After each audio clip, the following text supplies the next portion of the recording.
ওয়ালা তাইনু ওয়ালা তাহজানু ওয়া আনতুমুল আ'লাউন ইন কুনতুম মুমিনিন।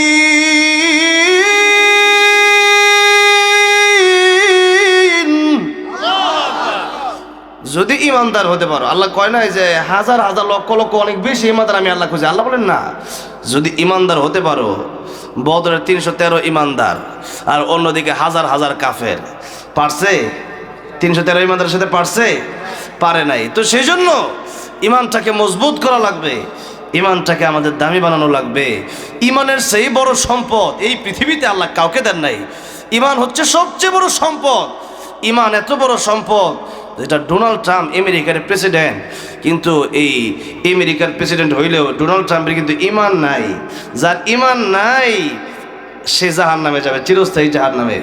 তাহলে ইমান ছাড়া যদি জাহান্নামে যাওয়া লাগে, আর যার ইমান আছে, যার সবচেয়ে কম ইমান থাকবে, এক রাওয়ায়াতে আসছে যে এই 10 দুনিয়ার সমপরিমাণ, আরেক রাওয়ায়াতে আসছে না, এই দুনিয়া তো আছে, দুনিয়ার চেয়ে আরো 10 গুণ বড় দুনিয়া, এবং তার চেয়ে আরো 10 গুণ, মোট 11 দুনিয়ার সমান জান্নাত। যার সবচেয়ে কম ইমান থাকবে তাকে আল্লাহ উপহার দিবেন। জোরে করুন সুবহানাল্লাহ। তাহলে সবচেয়ে কম ইমান আমার আপনার থাকার কারণে সেই ইমান দিয়ে যদি এই দুনিয়ার চাইতে 10 গুণ বড় জান্নাত পাওয়া যায়, আমি আপনাদেরকে প্রশ্ন করতে চাই, এমন কোনো হীরার টুকরা বা ডায়মন্ডের টুকরা যদি কারো পকেটে থাকে, যেই টুকরা দিয়া গোটা নারায়ণগঞ্জ জেলাটা কিনা যায়, বলেন তো ওই হীরার টুকরা নিয়ে এবার একলা একলা শান্তি মতো ঘুরতে পারবো? এর পিছনে চোর ডাকাত লাগবো কি লাগবো না? হাইজ্যাকার লাগবো কি লাগবো না? কেন লাগবে? যে একটা মাত্র এই একটা সম্পদ যদি চুরি করতে পারি, গোটা নারায়ণগঞ্জ জেলা কিনা যাবে। তাহলে বলেন যে এই একটা স্বর্ণ অথবা রূপা অথবা ডায়মন্ড অথবা হীরা, যে কোনো একটা সম্পদ যদি আপনার পকেটে থাকার কারণে, যেই সম্পদের দিয়ে আপনি 2500 অথবা গোটা জেলা নারায়ণগঞ্জটা কিনতে পারেন, ওইটা নেওয়ার জন্য যদি চোর থাকে, ডাকাত থাকে, ছিনতাইকারী থাকে, হাইজ্যাককারী থাকে, যে ইমান দিয়া এই দুনিয়ার চেয়ে 10 গুণ বড় জান্নাত পাওয়া যাবে, ওই ইমান হাইজ্যাক করার জন্য, ওই ইমান চুরি করার জন্য, ওই ইমান ডাকাতি করার জন্য ডাকাত চোর হাইজ্যাকার আছে না নাই? তাহলে দেখা গেছে আছে কই? দেখবেন কাদিয়ানি, কথাটা বোঝেন নাই? ইমান হাইজ্যাককারী। আরেকটা আরো আছে হিজবুত তাওহীদ, নাম দিছে হিজবুত তাওহীদ, আর এটা হিজবুত শয়তান। হিজবুত মানে তো দল, তো তাওহীদ মানে হিজবুত তাওহীদ মুজাফফিলাই হইছিল তাওহীদের দল। তো এন হইছিল, তো এটা তো মূলত এরকম না, তো উল্টা হিজবুত শয়তান। পর্দা নাই, কিচ্ছু নাই, ঠিক নাই। এরপরে হ্যাঁ, আজকে তো আজকে যে আয়াত কইছি, ওই আয়াতের মানে মূল কথাই হইল যে গান বাজনা কেন কিভাবে হারাম হইল, গান বাজনা শোনার দ্বারা কি ক্ষতি, এবং গান বাজনার কুফল, এই সমস্ত বিষয় নিয়ে আলোচনা একটু পরে ধরতাছি সবাই ইনশাল্লাহ। তো এখন যদি রোগ যদি কারো অন্তরে থাকে, একটু কষ্ট করে শুনে লাইন, ঠিক আছে না ইনশাল্লাহ? শুনুন, একটু সহ্য করা যায় তো না ইনশাল্লাহ? আচ্ছা, কম দেখি মনে করেন যে এক জায়গায় কাটতে গেছে গা, এখন মনে করেন ডাক্তার মলম দিছে, মলম লাগাই দেন জলে, কি কয়, কি হয়, জলে। আপনি বলেন ডাক্তার সাহেব, আপনি এমন মলম আমাকে দিয়েছেন, যেই মলম আমি লাগাইলে আমার শরীর জ্বলে, আপনি আমার ক্ষতি করে ফেলেছেন, আপনার প্রেসক্রিপশন মানি না, আপনার ঔষধ মানি না। ডাক্তার কি তুই না মানলে মর, যেরকম ঠিক না বেঠিক? তুই না মানলে তোর ক্ষতি হবে, আমার ক্ষতি হবে না, যেরকম ঠিক না বেঠিক? তাহলে এমন কিছু আলোচনা যদি হয়, যেই আলোচনা সত্যি কোরআন শরীফে আছে, কিন্তু কোরআন শরীফ তো চোরের পক্ষে বলবে না। যে আলোচনা সত্যি কোরআন শরীফে আছে, কোরআন শরীফ তো ডাকাতের পক্ষে বলবে না। যে আলোচনা সত্যি কোরআনে আছে, এই যে কোরআন তো সুদের পক্ষে কোনোদিনও বলবে না। যে কোরআন সত্যি আলোচনা কোরআনে আছে, কিন্তু কোরআনের আলোচনা তো ঘুষের পক্ষে হবে না। যে আলোচনা কোরআনে আছে, সে আলোচনা তো মিথ্যার পক্ষে হবে না। যে আলোচনা কোরআনে আছে, তো দেশের বিরুদ্ধে হবে না। যে আলোচনা কোরআনে আছে, সেটা তো গীবতের পক্ষে হবে না। যে আলোচনা কোরআনে আছে, সেটা হাসানির পক্ষে হবে না। যে আলোচনা কোরআনে আছে সেই আলোচনা তো জীবন কোরআনের জীবন কোরআনের বিরুদ্ধে যাবে, এরকম কোরআন বলবে না। তাহলে এই কথাগুলো যদি এমনটা হয়, কোরআন হচ্ছে মেডিসিন, ঔষধ। ওয়া নুনাজ্জিলু মিনাল কুরআনি মা হুয়া শিফাউ ওয়া রাহমাতুল লিল মুমিনিন, এটা মুমিনের জন্য শিফা, ঔষধ। তাহলে কোরআনের ঔষধ মাঝে মধ্যে একটু লাগাইলে একটু জ্বলতে পারে, একটু এটা সহ্য করে নেওয়া লাগবে। কথা ঠিক না ঠিক? তাহলে কি হবে? তাহলে কাজ হবে। এখন আপনি যদি কোন আমি মানি না, আমি শুনবো না, আমার দরকার নাই, এটা আমার ক্ষতি হবে না। যেমন আমি আজকেও এখান দিয়ে আসার সময় আমার কাছে নিয়ে আসছেন আপনাদের মুহতামিম সাহেবের জামাতা, উনি আমাকে বললেন এই রোডে কিন্তু একসময় ডাকাতিও হয়েছে, এরকম ঘটনাও আছে না, এই রোডটা ডাকাতি এরকম ঘটনাও আছে। তো আমি কয়েকদিন আগে ব্রাহ্মণবাড়িয়া দুইটা মাহফিল শেষ করে আমি আসতে চাইতেছি, তা আমার কইদের হুজুর এনতে যাইবেন, ডাকাইতেছে কিন্তু। তো আমার যদি কুয়েদের হুজুর ডাকাইতেছে, এখন আমি কইলাম যে ডাকাইত থাকলে থাক, না থাকলে নাই, আমি এন্দাই যাবো। আমারও কইল হুজুর দুইটা রোড আছে, এখান থেকে যদি যান ডাকাইতে ধরবো, আর এন্দা গেলে সোজা সুন্দর ডাকাইত টাকাইত না, এই রোড ভালো, মোটামুটি চলাচল করে মানুষ। তো আমি কইলাম কি যে আমি এই রোড দিয়ে যাবো না, আমি আমরা কোথায় থেকে ডাকাইতে আছে এন্দাই যাবো। যাওয়ার পরে আমার কাছ থেকে ডাকাইতে মোবাইল, গড়ি, ট্যাটুয়া সব লয়ে গেল গা, একটা ফারও মারলো। এখন বলেন তো, ওই যে আমাকে সতর্ক করছিল একটা ব্যক্তি, সেই ব্যক্তিরা সতর্ক করে কি আমার উপকার করে নাই? কিন্তু ওই ব্যক্তির কথা যে আমি মানি নাই, এখন যে আমি ওই রোড দিয়ে ঢুকছি, বিপদটা কি ওই লোকের হয়েছে না নিজের ক্ষতিটা নিজের হয়েছে? কার ক্ষতিটা কার হয়েছে বলে? নিজের হয়েছে। তাই জান্নাতের পথে আলেমরা কোরআনের মাধ্যমে আপনাকে ডাকবে। কিসের মাধ্যমে? জাহান্নাম থেকে বাঁচার জন্য কোরআনের মাধ্যমে আপনাকে আলেমগণ ডাকবে। কিন্তু আপনি যদি কোন সেটা শুনবো না, তাহলে এই আপনার কথায় আপনি নিজেই ক্ষতির ভিতরে পড়বেন। সূরাতুল মুলক বলবো আয়াত, আল্লাহ বলেন সাআলাহুম খাজানাতুহা আলাম ইয়াতিকুম নাযীর।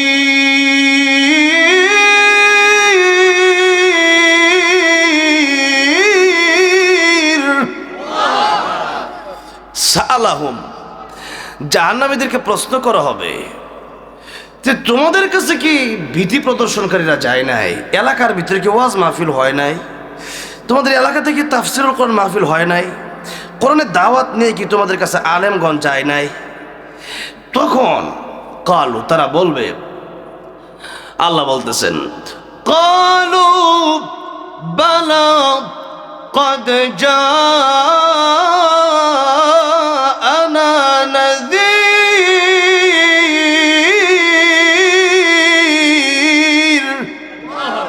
তখন কালু, তখন এই জাহান্নামের উত্তর দিবে যে অবশ্যই ওয়াজ মাহফিল হয়েছে, কোরআনের দাওয়াত দিছে, ভীতি প্রদর্শনকারীরা আসছে, নবী রাসূল আসছে, উলামায়ে কেরামগণ আসছে, যার কাছে যারা গেছে আর কি, তখন তারা সেইভাবে উত্তরটা দিবে যে আসছিল, কিন্তু কি হয়েছিল? ফাকাদ্দাবনা, এটাকে আমরা অস্বীকার করছিলাম যে হুজুর, এটা হুজুর, এটা এত হুজুরের কথা কিন্তু গুরুত্ব আছে নাকি? মানছে ভাই খায়, কথাটা বুঝেন নাই? মাইনছে ভাই আমরা খাই না, সবাই মাইনছে ভাই খায়, কিন্তু চাকরি করে যে কোনো সিস্টেমে রিজিক আঙ্গুর আল্লাহ এত দামি বানাই দিয়েছে দেখি তো মাইনছে ভাই খাওয়াই, যদি কোন ঠিক না বে ঠিক। আর আমরা হুজুর মাইন খাইবার লাগে করা যায়, আমরা ভাই খামো, আমি মাইনছেই কয় আমরা খাওয়ামু, এটা আল্লাহ হুজুরের জন্য তো তার ভিতরে ডাইলা দিছে, তুমি তারে খাওয়াও, তুমি হুজুরের খাওয়াইলে আমি আল্লাহ তোমার মোহব্বত, তুমি সে একটা মোহব্বত আল্লাহ ডাইলা দিছে। আর আলেমদেরকে মোহব্বত করে ইমানের দাবি, এটা যারা বলে হুজুরা মানছে ভাই খায়, এরা তো নিজেরাও জাহান্নামের কীট হয়ে রয়েছে। আর দেখা গেছে যে যারা খাওয়ায় এদের কাছে হিংসা চলবই, তো হ্যাঁ তো ফাইন, হ্যাঁ তো কেউ দেয় না, এলে কথাটা বুঝছেন না? এরকম একটা অনুষ্ঠান করতে হইলে, কোনো দল ভিত্তিক অনুষ্ঠান করলে 1000 টাকা করে দিলেও দেখা গেছে যে মোহাব্বতের সাথে যায় না, গিয়ে কোন সময় যাইতাম গা, কথাটা বুঝছেন না? এরপরও নাস্তা টাস্তা দেওয়ার লাগে।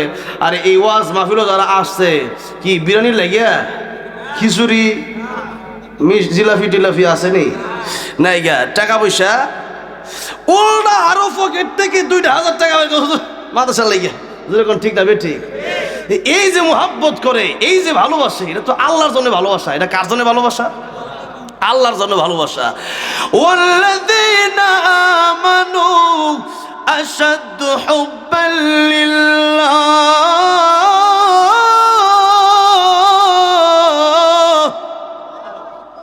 আল্লাহর ভালোবাসা মুমিনের অন্তরে সবচেয়ে বেশি। আর হাদিস শরীফের ভিতরে কোন আলিমান আও মুতাআল্লিমান আও মুস্তামিআন আও মুহিব্বান লা তাকুন খামিসান ফাতালিক। ও দুনিয়ার উম্মতেরা, নবী বলেন তোমরা আলেম হও, নইলে আলেমের ছাত্র হও, নইলে তাদের কথাগুলো ভালো করে শোনো মানো। একবারে মানতে জানতে পারো না, শুনতে পারো না, আলেম তো হইতে পারছো না। অনেকেই তো আলেম হইতে সবাই পারছেন, সবাই আলেম। তো যেহেতু কোন হাদিসের জ্ঞান সবাই শিখো না, আলেম হইতে পারো নাই, তাহলে কমপক্ষে আলেমদেরকে মহব্বত করো। টাকা পয়সা লাগলে দিও, সহযোগিতা লাগলে কইরো, বুদ্ধি লাগলে বুদ্ধি দিও, পরামর্শ লাগলে পরামর্শ দিও। টাকা পয়সা নাই, কমপক্ষে অন্তরটা দিয়ে আলেমদের প্রতি ভালোবাসা রাখো। এই যদি তাও যদি না হয়, আলেমদের বিরোধিতা করবা, কপাল দুনিয়াতেও পড়বে খাসিরাত দুনিয়া ওয়াল আখিরা, আখিরাতেও পড়বে। যেরকম ঠিক না ঠিক? এক সময় আলেমদের ফাঁসির রায় যারা দিয়েছিল, আজকে সেই ফাঁসির রায় তাদের পক্ষে গিয়ে দাঁড়াইছে। পক্ষে মানে হচ্ছে যে তাদের কাছে গিয়ে দড়ি দাঁড়াইছে আর কি। এটা হইলো যে সেই ফাঁসি যারা ট্রাইব্যুনাল তাদের পক্ষে নিয়ে অন্যদের বিপক্ষে দাঁড় করাইছে, এখন তাদের বিপক্ষে সেই ট্রাইব্যুনাল গেছে। তাহলে দেখেন, এক সময় আলেমদের বিরোধিতা যারা করছে আর যারা করবে, সাবধান, এরা তো ধ্বংস হবে। এরা হয়তো দুনিয়াতে 2 দিন 3 দিন 1 বছর দেখা যায় মনে হয় খুব বালা আছি, হুজুরের বিরুদ্ধে কথা কই, আলেমের বিরুদ্ধে কথা কই, কিন্তু এটা একেবারেই সত্য কথা যে আলেমদের বিরুদ্ধে লাগলে, এটা ওয়াল্লাহি আল্লাহর কসম করে বলছি, আলেমদের বিরুদ্ধে যদি লাগে, এটা আসলে আমি তো বলতেছি, নবী কইছে লা তাকুন খামিসান ফাতালিক। আলেমদেরকে ঘৃণা কইরা 5 নম্বরে যায়ও না, আলেমদেরকে ঘৃণা করবা তো ধ্বংস হইবা। তাহলে আলেমদের প্রতি আমাদের কমপক্ষে মুহাব্বতটা রাখার দরকার আছে না নাই? কিয়ামতের ময়দানে দেখা যাবে, আল্লাহ নবীর হাদিস শরীফ, কিয়ামতের মধ্যে দেখা যাবে যে এক ব্যক্তি জান্নাতে যায়, আরেক ব্যক্তি জাহান্নামে যায়। তো যেই মাত্র জাহান্নামে নিয়ে যেতে আল্লাহর মায়া লাগবে যে ও ফেরেশতারা এই লোকটারে ওই আলেমের সামনে দিয়ে নিয়ে যা। যেই মাত্র আলেমের সামনে দিয়ে নিয়ে যাইব, ওই সময় দেখে সিটা লাগবে, এই আলেমরা তুমি দুনিয়াতে একবার পানি, 1 গ্লাস পানি পান করেছিলাম মরুভূমিতে বিপদের সময়। হুজুর আপনি ওই লোক না, আপনারা যে আমি দুনিয়াতে পানি পান করেছিলাম? হুজুর বলবে হ্যাঁ, দুনিয়াতে এক সময় বিপদে পড়ছিলাম, মরুভূমিতে বিপদের সময় পানি দরকার আছে না নাই? পানি খুব দরকার। আর এটা আমাদের বাংলাদেশের তো মরুভূমি এরকম নাই। যখন মক্কা শরীফ গারে হেরাই যখন উঠতেছিলাম, খালি পানি লাগে, খালি পানি, মানে আরো মাঝখানে মাঝখানে কিছু লোক পানি নিয়েও দাঁড়ায় আছে, অনেকে ফ্রিও পানি দেয়। তো এখন দেখে গেছে খালি পানি আর পানি, এখানে অন্য কিছুর এত বেশি প্রয়োজন নেই যত বেশি পানির প্রয়োজন। দুনিয়াতে মরুভূমির সময় ওই হুজুর পানির জন্য বিপদে পড়ছিল। তো এই একজন পানি পান করাইছিল, তার কাছে 1 গ্লাস পানি ছিল বা 1 বোতল পানি ছিল। বিপদের সময় নিজে না খায়া পানিটা তারে খাওয়াইছিল, মানে তারে পান করাইছিল। তো যেই মাত্র আলেম যে দেখছে যে তারা দুনিয়াতে একবার উপকার করছিল, 1 গ্লাস মাত্র পানি পান করেছে। উপকারটা কি? 1 গ্লাস পানি। যেরকম উপকারটা কি? 1 গ্লাস পানি। তো যেই মাত্র আলেম দেখছে, এখন হুজুরে কইল, হুজুর আমি তো দুনিয়াতে আপনারা উপকার করছিলাম, আপনি আজকে জান্নাতে দিতেছেন গা। আল্লাহ যারা একবার জান্নাতের টিকিট দিবে, কোনোদিন আর জান্নাতের টিকিট তার কাছ থেকে ক্যান্সেল করবেন না। জোরে কোন সুবহানাল্লাহ। তো আপনি যদি আমার জন্য একটু আল্লাহর কাছে বলেন, যেহেতু জান্নাতে চলে যাচ্ছেন।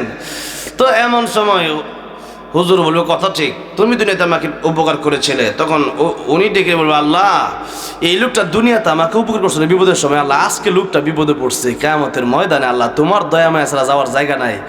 আল্লাহ বলে, বান্দারে জাহান্নামে তোরা এমনি দিতে পারতাম, কিন্তু এরপরও আমি তোর সামনে নিয়ে আসলাম এই জন্যেই, উসিলা তো লাগবে। এই উসিলা আমি দেখলাম তোরে দুনিয়াতে মায়া করে দয়া করে 1 গ্লাস পানি দিছে, তোর জন্য যদি দুনিয়াতে তার দয়া হইতে পারে, তুই আলেম, তুই নবীর ওয়ারিস ছিলি, আজকে কঠিন কিয়ামতের ময়দানে তার জন্য কি আমার একটু দয়া মায়া লাগবে না? আমি আল্লাহ তোর রহমান রহিম, চারে বান্দা, তোরে একা নয়, যে ব্যক্তি তুই আলেম হয়েছিলি, তোরে সাহায্য করছিল, তারেও আমি আল্লাহ রাব্বুল আলামিন, তুই আমার বন্ধু, আমার ওরে ছিলি, তুই আমার প্রিয় বান্দা ছিলি, আজকে তুই জান্নাতে যাবি। যে তোরে সহযোগিতা করছে, আমি আল্লাহ তারেও আজকে তোর সাথে জান্নাতে দিয়ে দিলাম। তাহলে বলেন, আলেমদেরকে মহব্বত করা দরকার আছে না নাই? এটা ঈমানের দাবি। আলেমদেরকে মহব্বত করা, এটা হলো একবারে সর্বশেষ পদ্ধতি জান্নাতে যাওয়ার গেট খোলা। আও মুহিব্বান, এটা হলো 4 নাম্বার। লা তাকুন খামিসান, নবীকে 5 নাম্বারে গেলেই ধ্বংস হইবা। এরপরে যদি আলেমদেরকে দেখতে না পারো, ধ্বংস হইবা। তাহলে আলেমদেরকে যদি আমরা ভালোবাসি, এটা তো আমরা আল্লাহর জন্যই ভালোবাসি। যখন ঠিক না ঠিক, মানে হাব্বা লিল্লাহি ওয়া আবগাদা লিল্লাহ ওয়া আতা লিল্লাহি ওয়া মানাআ লিল্লাহ ফাকাদ ইসতাকমালাল ঈমান। ঈমানটা পরিপূর্ণ হইছে বুঝবেন কেমনে? যখন দেখবেন আপনি কাউকে ভালোবাসেন, তো আল্লাহর জন্যই ভালোবাসেন। আলেমদেরকে আমরা ভালোবাসি কার জন্য? এই যে আপনার এই রাতে গভীর রাতে বসে আলেমদের ওয়াজ শোনার জন্য, কার জন্য? আল্লাহর জন্য। আবার ওই যে বাউল যে যে আল্লাহর বিরোধিতা করছে, তার ঘৃণা আমরা করি, তাকে ঘৃণা করি কেন? আল্লাহর জন্য। এই যেরকম ঠিক না ঠিক, মুমিন ব্যক্তি ভালোবাসবে আল্লাহর জন্যই বাসবে, ঘৃণা করবে তো আল্লাহর জন্যই ঘৃণা করবে। মসজিদ, মাদ্রাসায়, ইতিমখানায়, বিভিন্ন মাহফিলে, বিভিন্ন দিন প্রতিষ্ঠানে টাকা পয়সা দান করবে, আল্লাহর জন্য দান করবে। আবার কোনো গান অনুষ্ঠান হইলে সেখানে দান করবে না, সেটাও আল্লাহর জন্যই দান করবে না। কথা কোন ঠিক না ঠিক? যেমন কোরআন শরীফে আল্লাহ বলছে যে জীবন, পুরো জীবনটাই আমি আল্লাহর জন্য। যা আল্লাহ বলতেছেন, কুল ইন্না সালাতি ওয়া নুসুকি ওয়া মাহইয়ায়া ওয়া মামাতি লিল্লাহি রাব্বিল আলামিন।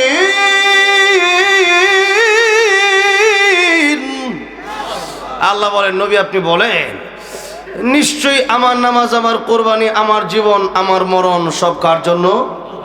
সব আল্লাহ রাব্বুল আলামিনের জন্য। যিনি সমস্ত জগতের রব, সেই রবের জন্য, সেই আল্লাহর জন্য আমাদের জীবন মরণ সব বিলায় দেওয়ার দরকার আছে না নাই? আছে। জীবনটা দিছে আল্লাহ। রুহু যদি না থাকতো তাহলে আমার কোনো দলেও নিত না। এমনকি বাপ মাও আমার লাশটা গন্ত। অনেক বাচ্চা পৃথিবীতে যখন আসে তখন কি মৃত আসে না? অনেক সময় মৃত, মানে রুহু নাই। রুহু কি জিনিস জিজ্ঞাসা করেছিল নবীরে, তা আল্লাহ জবাব দিছে, শুনবেন। وَيَسْأَلُونَكَ عَنِ الرُّوحِ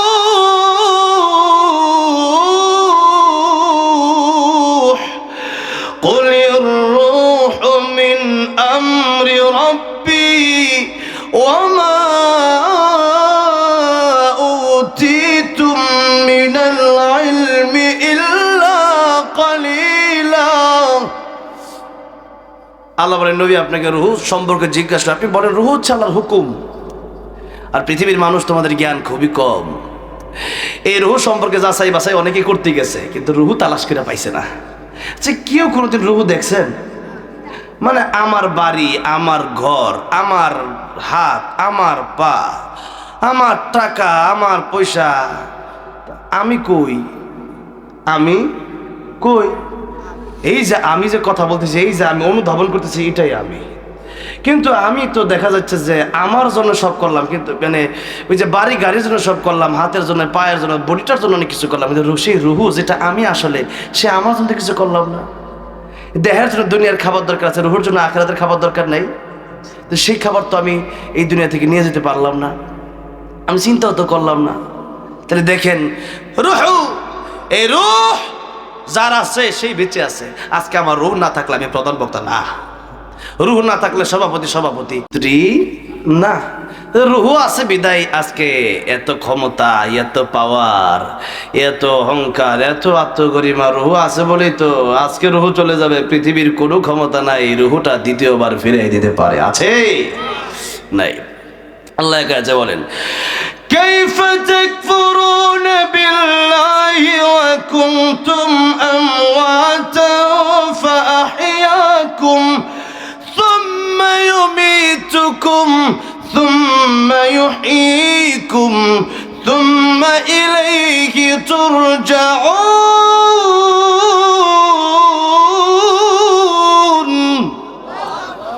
আল্লাহ বলেন, কাইফ, কিভাবে? তাকফুরুনা বিল্লাহ, মানুষ আল্লাহর সাথে নাফরমানি করে, এটা কিভাবে সম্ভব? এই যে বাউল আবুল সরকার আল্লাহর বিরুদ্ধে কথা বলল, আল্লাহ রাব্বুল আলামিনকে নিয়ে এমন এমন কিছু কথা বলেছে যেটা মানুষকে নিয়ে বলতে পারে না। এমন এমন কথা বলেছে যেই কথা আমি স্টেজে উচ্চারণ করতে পারি না। আমার মনে চায় এই কথাগুলা শোনার আগে যদি আমি মইরা যাইতাম, আর এই দুনিয়ায় বাইচা আছি, তার কল্লাটা কাটা পর্যন্ত। আমি আজকে 2 দিন ধরে অসুস্থ এই কথা শোনার পর থেকে। আল্লাহর কসম, আমি ঘুমাইতে পারি না। আল্লাহরে গালি দেয় যে আল্লাহ আমারে বানাইছে, সে আল্লাহরে গালি দেওয়ার পরে ঘুমাবো কেমনে? যখন এটা শুনছি আমি ঘুমাইতে পারতেছি না। আজকে 2 দিন ধরে আমি ঘুমাইতে পারি না, আমি অসুস্থ। আমি যতক্ষণ পর্যন্ত তার কঠিন বিচার না হবে, যতক্ষণ পর্যন্ত আমি এই পাগলই থাকবো, আমি ভালো হইতে পারতাম না। আল্লাহরে গালি দিবে আর মুমিন বরদাস্ত করবে, হতে পারে? আবু বকরের মতো নরম মানুষ আবু বকরকে কত কালি কাফেররা দিচ্ছে, সহ্য করছে। একদিন কয় যে হ্যাঁ আল্লাহ আয়াত নাযিল করছে এভাবে, লাকাদ সামি আল্লাহু কাওলাল্লাযিনা ক্বালু ইন্নাল্লাহা ফাকির ওয়া নাহনু কাফেরে কয়, ইহুদি কয় যে তোদের আল্লাহ ফকির আর আমরা হইলাম ধনী, না হইলে তোদের আল্লাহ আমাদের কাছ থেকে যে মসজিদ মাদ্রাসা লেটে নেয়, তো আল্লাহ আল্লাহই নেয়। নাউজুবিল্লাহ কোন। আবু বকর একটা থাপ্পড় মারছে তারে, সহ্য করতে পারলেন না। লম্বা ঘটনা, এই আয়াতের প্রেক্ষিতে অনেক লম্বা, এত লম্বা ঘটনা বললে তো আলোচনা করতে পারবো না। এখন আবু বকরের মতো নরম মানুষটা যদি গরম হয়ে যায় কেন, যে আমাকে গালি দিলে বরদাস্ত করতে পারি, আমার পরিবারকে গালি দিলে বরদাস্ত করতে পারি, কিন্তু ঈমান যতক্ষণ আমার ভেতরে আছে আল্লাহ আল্লাহ রাসূলকে গালি দিলে মুমিন একটা সেকেন্ডের জন্য বরদাস্ত করতে পারে না। সুতরাং সরকারকে বলবো, খালি বইয়ে রয়েছেন, রাস্তাঘাটে তো ঠিক ঠিকানা নাই, কিচ্ছু ঠিক ঠিকানা নাই, একটু কাজ করেন, বিচার টিচার কিচ্ছু ঠিক নাই। এই ডক্টর ইউনূস সাহেব কি করতেছে আল্লাহ জানে, খালি ধরে। এই যে 1.5 বছরে কোনো বিচার ঠিকঠাক হয়েছে? এই যে সাইফুল ইসলাম আলিফকে হত্যা করছিল, আজও সেই বিচার হয়েছে? হয় নাই, এমনি পড়ে রয়েছে। তাহলে দেশ থেকে হত্যা দূর হবে কেমনে, দেশ থেকে দর্শন দূর হবে কেমনে? 5ই আগস্ট কায়েম করে কি লাভ হয়েছে? এই যে হাসিনারে তারা কি লাভ হয়েছে? তাইলে যদি এই বিচার ঠিকঠাক না করা যায়, যদি আগের মতোই দেশ থাকে, মদের লাইসেন্স আগের মতোই থাকে, আল্লাহ বিরোধী কথা আগের মতোই হয়, হ্যাঁ আগের মতো যদি সাদা থাকে, হ্যাঁ তাহলে কি লাভটা কি? আগেও টাকা পাচার হয়েছে, হনো যদি শুরু ফুলাফান যদি কয়টা যদি মিলা যদি 1000 কোটি টাকার অভিযোগ যদি উঠে, তাহলে কি লাভ হয়েছে? হ্যাঁ আবার এই বাউল, যেই বাউল আল্লাহর বিরুদ্ধে কথা বলছে, আল্লাহরে গালি দিছে, এই এনসিপির পোলাপাইন সেই বাউলের পক্ষ নিছে। আর কিছু লোক আছে মুরব্বি দাড়ি আছে, কিন্তু দাড়ি রাখতে লাভ কি, ভিতরে ঠিকঠাক ঈমান নাই, হ্যাঁ এইরকম কি মাজার ফরাদ নাকি কয় যে তারে গ্রেফতার করা মানে আমারে গ্রেফতার, তো তোরই তুই গ্রেফতার কর, তুই হ্যাঁ এলো সুর, আর হ্যাঁ তুই হলো সুরের আব্বা, হ্যাঁ এলো বাটফর, তুই বাটফরের আব্বা, হ্যাঁ এলো বেয়াদব, তুই বেয়াদবের আব্বা, ঠিক না বেঠে? আল্লাহর বিরুদ্ধে এমন এই সমস্ত কথা আমার জন্মের পরে আমি শুনি। নাস্তিকরেও এত জঘন্য কথা বলতে শুনি। এই বাউলগুলা সারাদিন কোনো নামাজ নাই, রোজা নাই, পর্দা নাই, কিচ্ছু নাই, পতিতা করে লয়া স্টেজের ভিতরে এই সমস্ত উল্টাপাল্টা কথা আল্লাহর বিরুদ্ধে বলে। এটা কি সহ্য করা যায় নাকি? আরে বাঁচলে আল্লাহর জন্য বাঁচবো, নাহলে বাঁচার দরকার নাই। তার কল্লা কাট থেকে আগে আমি জীবন, তার কল্লা কাটবো, আমিও জীবন দিব, কোনো সমস্যা নাই, যেরকম ঠিক না বেঠে? কি বলে এই সমস্ত কথাবার্তা? তার মুসলমান হইয়া অসংখ্য মুসলমান দেখলাম যে প্রতিবাদ আন্দোলন করতেছে, কি তার নিঃশর্তে মুক্তি চাই। কি এই যে 200 কোটি মুসলমান, আপনার কি মনে হয় যে 200 কোটি মুসলমান এই পৃথিবীতে আছে? 2 কোটি খুঁজা পাওয়া কঠিন হয়ে যাবে। আমার তো মনে হয় যে 2 লাখ খুঁজা পাওয়া কঠিন হয়ে যাবে। ইমান আছে, মুসলমান দাবি করে, ইসরায়েলের পক্ষ লিয়া তেল দেয়, স্বর্ণ দেয়, সব দেয়। একটু আগে আর আগে ট্রাম্পের লাগে ছবি, তো কি অবস্থা! আল্লাহ রাব্বুল আলামিন এই মুসলমানদেরকে কম দেয় নাই তো? তেলের খনি, স্বর্ণের খনি, কত রঙের কত খনি দিয়ে দিছে আল্লাহ। এই খনি, এই তেল, যেই অস্ত্র ব্যবহার হয়, এই তেল নেই এই সৌদি থেকে, বিভিন্ন যেগুলা মানে আরব মিডল ইস্ট থেকে, আর তারা সহযোগিতা করলে। এবার তো দেখা গেছে যে কাতারেই পরবর্তীতে হামলা চালাইছে। তো এখন অবশ্যই তাদের তো টার্গেট একটাই, মুসলমানদেরকে। এখন মুসলমান হয়েও যদি একটু তাদের সাথে যদি এই সম্পর্কটা তৈরি করতে, তো হইল না তো। বাদুহুম আউলিয়া ও বাদ, লা তাত্তাখিদুল ইয়াহুদা ওয়ান নাসারা আউলিয়া। ইহুদি খ্রিস্টান আমাদের বন্ধু হতে পারে না, এটা আল্লাহ নিষেধ করে দিছে।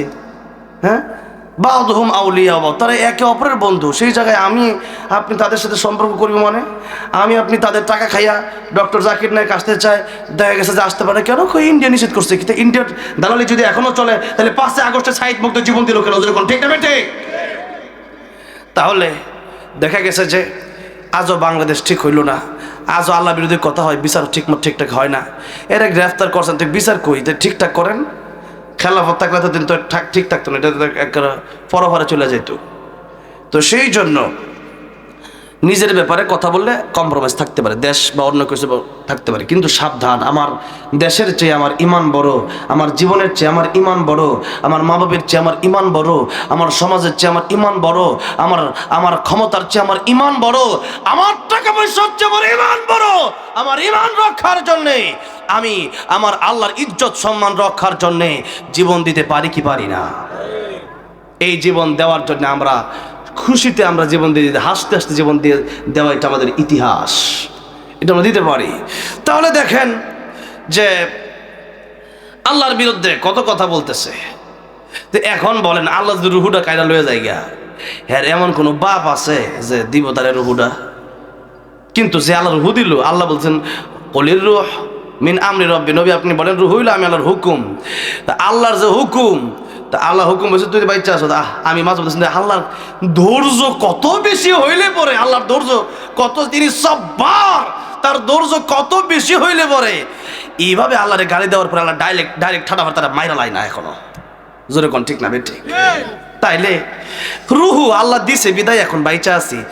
আজকে এই মুহূর্তে যদি রুহুটা চলে যায়, আমি মারা যাই, তাহলে কি মনে করেন এখন লাশ হয়ে যাব আমি, আমার নামটা হবে লাশ। লাশ চাই কিচ্ছু নাই। আব্দুর রহমান ইন্তেকাল, ইন্তেকাল মানে এক জায়গা থেকে আরেক জায়গায় চলে যাওয়া, এক জায়গা থেকে আরেক জায়গায় চলে যাওয়া।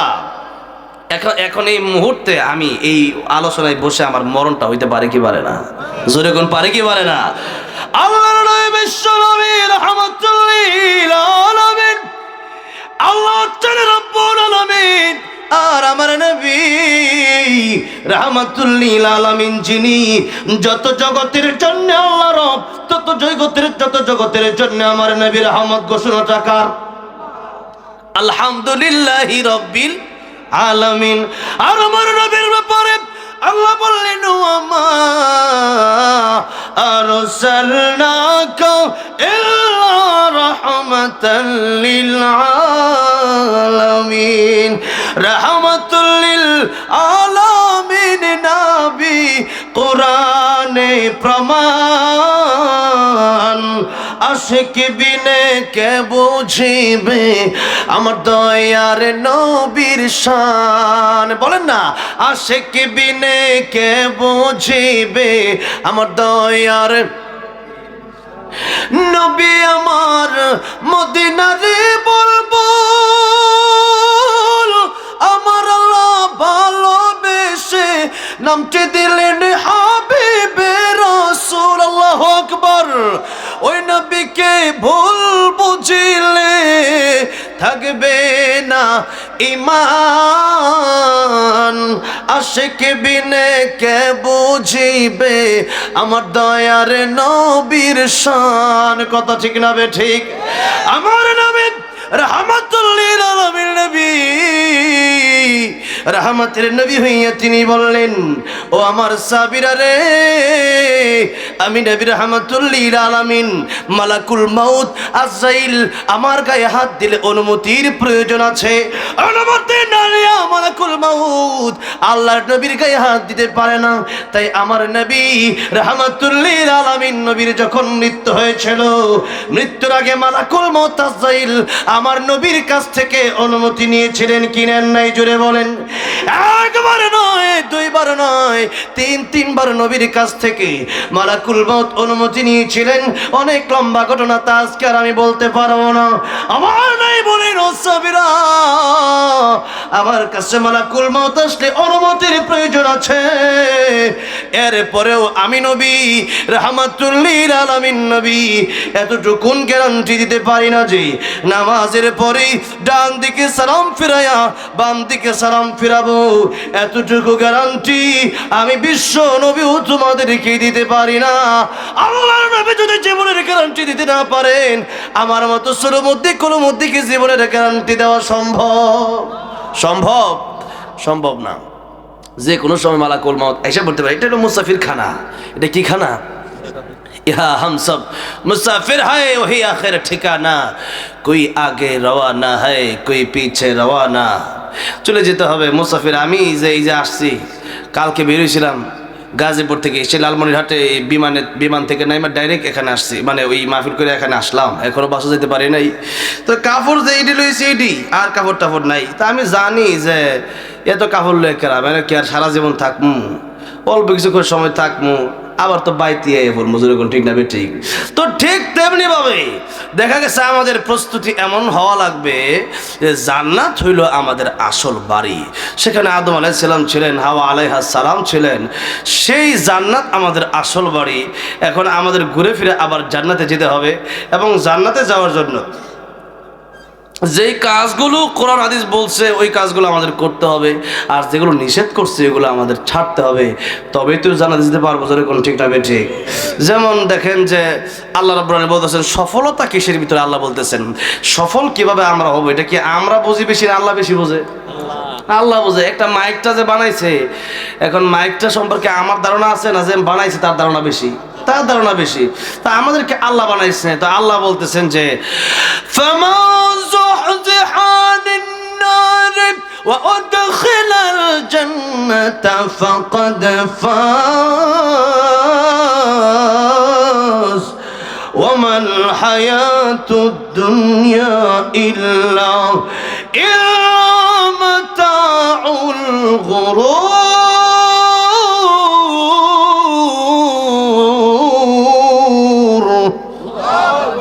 আল্লাহ বলেন ফামান যুহযিহা আনিন নার, জাহান্নামের আগুন থেকে যদি কেউ বাঁচতে পারে, বেঁচে যায়, ও উদখিলাল জান্নাতা, জান্নাতে যদি কেউ প্রবেশ করে, যে ব্যক্তি জাহান্নাম থেকে বাঁচলো, জান্নাতে প্রবেশ করলো, আল্লাহ ফাকাদ ফাজ, সে ব্যক্তি সফল কাম হয়ে গেল।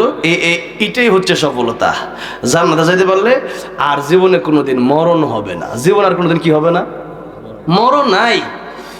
দুনিয়াতে দেখা গেছে যত বড় ব্যক্তি হোক বাথরুমে যাওয়া দরকার আছে না নাই, যে ulcer, gastric, cancer, tumour, tonsil, কত রঙের রোগ। জান্নাতে গেলে আর কোনো রোগ বালাই নাই, বাথরুমে যাওয়ার দরকার নাই। এক ডেক দেবেন 70,000 প্লেট খানা এক ডেকে একবারে হজম হয়ে যাবে। যেরকম সুবহানাল্লাহ। এখন সেই জান্নাতের জন্য আমরা দেখা গেছে যে এরকম প্রস্তুতি না। একজন মানুষ কিয়ামতের, একটু ভালো করে লক্ষ্য করেন, কিয়ামতের ময়দানে আল্লাহ নবী বলেন, ও সাহাবায়ে কারাম, সবচেয়ে অসহায় কারা হবে জানো?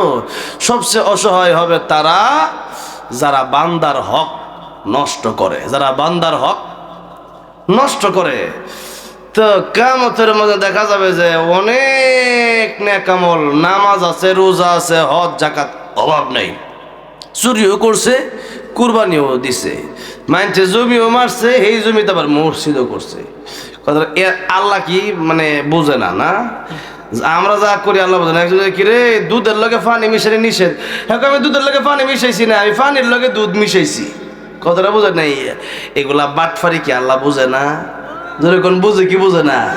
চুরি কইরা গরু কুরবানি দিয়া যদি কয় যে গুস্ত খামু ফাও, চুরির গুনাহ আর কুরবানির সব সমান, আল্লাহ বোঝে না? না, গুস্ত খাইতা ফাও, যায় আলো কবরে। যেরকম ঠিক না বেঠে?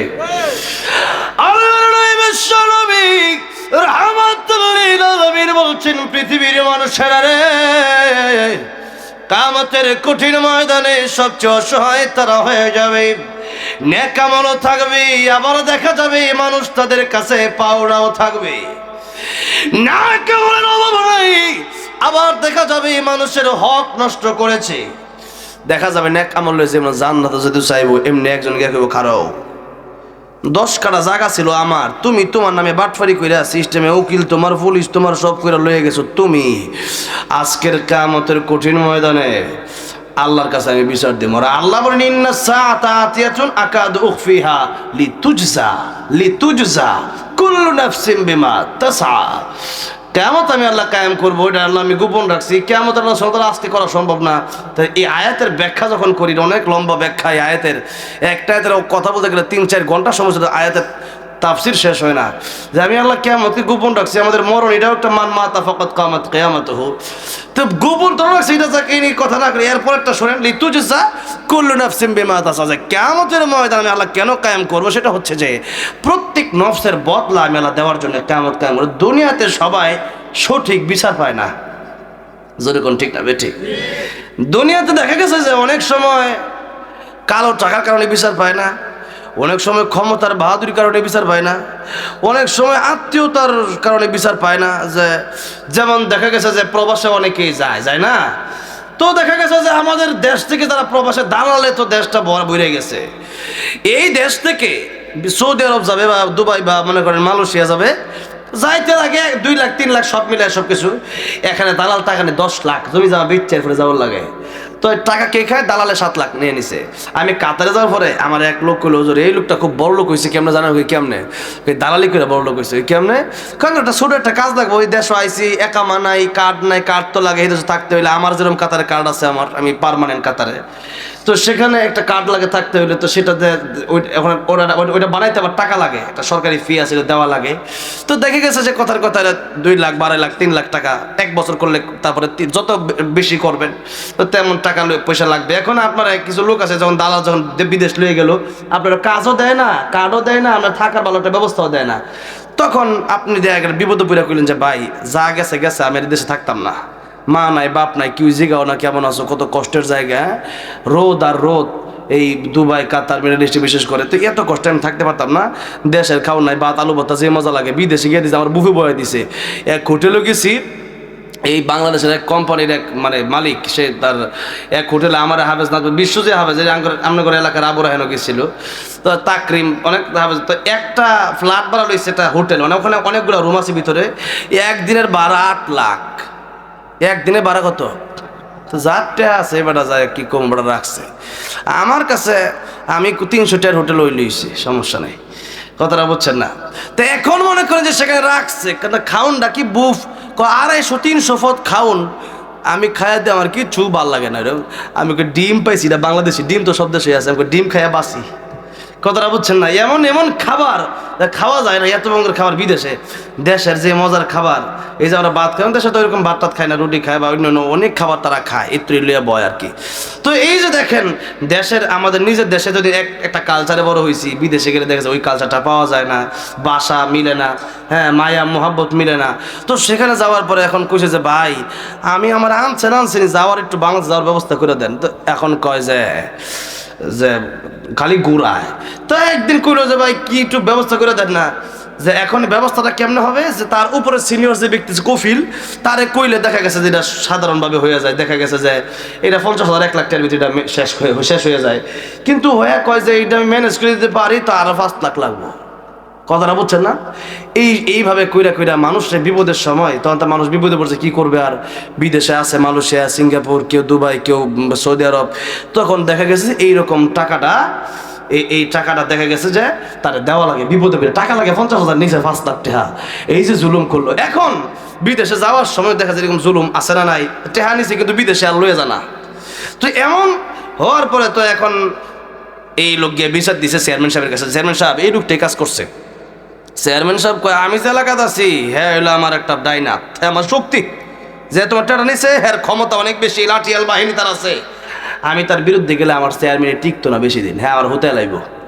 দাদা বলছেন এমন অনেক সময় ওসি সাপ দেখি কিছু নেতা নেতা গেলে জি স্যার জি জি, কথাটা বুঝেন নাই, এত গেলে এখানে হ্যাঁ লাগে আমার, হ্যাঁ থাকলে আমি ঠিক, নাহলে আবার ট্রান্সফার করে রাঙা ফাটাতে বলে খাগড়াছড়ি নারায়ণগঞ্জের মতো আর ইন্ডাস্ট্রি এলাকা পাইতাম না, কথাটা বুঝছেন না?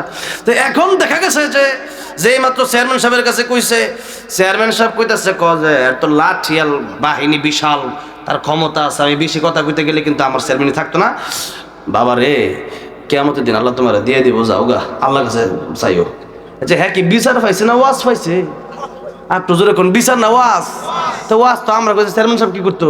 আচ্ছা যাক, পাইলো না কেন? লাঠিয়াল জোরের কারণে, তার ক্ষমতার কারণে। এবার গেল যে ওসি সাহেবের কাছে যাই, ওসি সাহেবের কাছে, ওসি সাহেব সে তো আমার শালার খালাতো ভাই, হ্যাঁ আমার শালা ভাই এক হিসাবে আত্মীয়।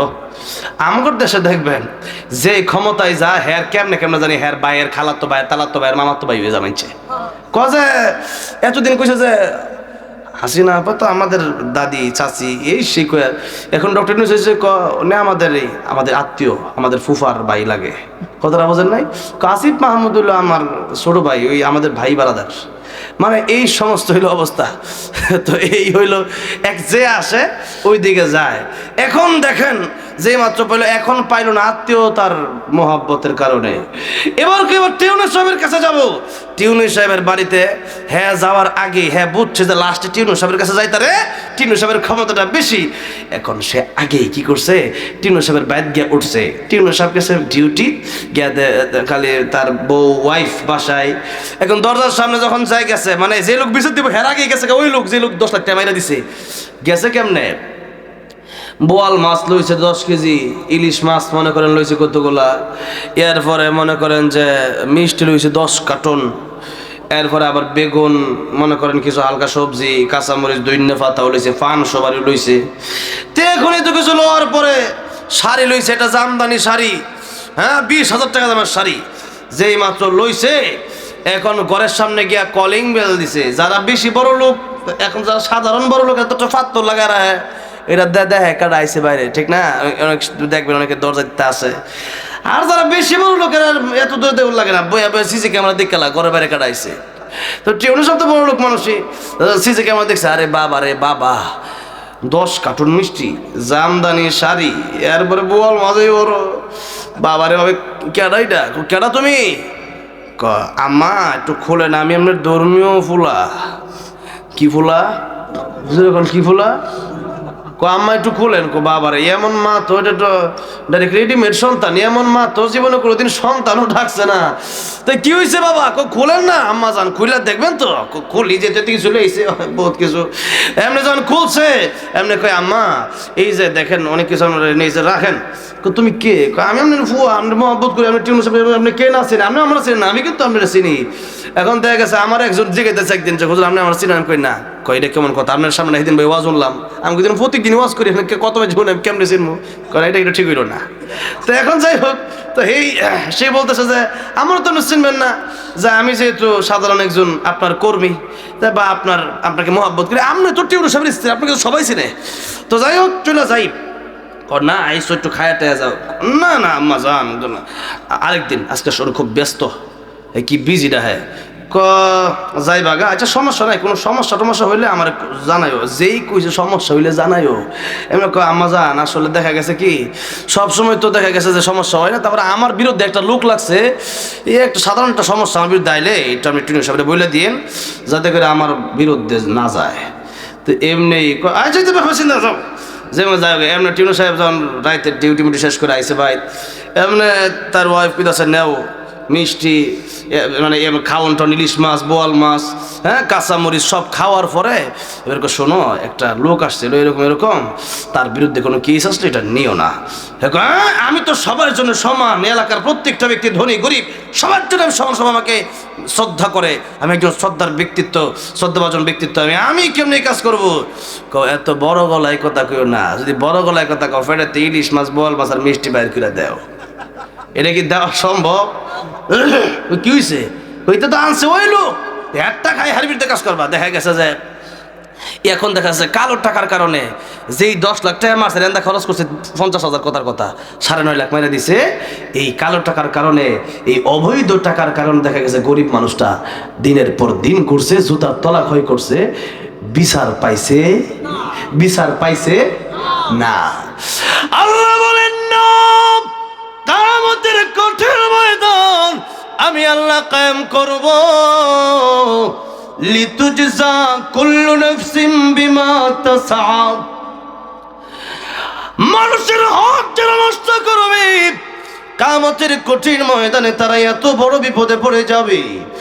নামাজ রোজা হজ যাকাত তো আছে, এবার দেখা যায় নামাজ রোজা হজ যাকাত লয়ে যখন জান্নাতে ঢুকতে চাইবে, একজন বলবে 3 কারা মারছিলা দেও, একজন বলবে 1 লাখ টাকা ঋণ দিছিলাম, ঋণদার ফেরত দেয় নাই, চাইতে লাস্টে মোবাইল নাম্বার ব্লক মারা দিছে, টেহাটা আর ফেরত দিছে না। কিছু লোক আছে না নেওয়ার সময় ভাই 5,000 টাকা দিতে পারবেন। ঋণ দেওয়া কিন্তু দান করার চেয়ে বেশি সওয়াব।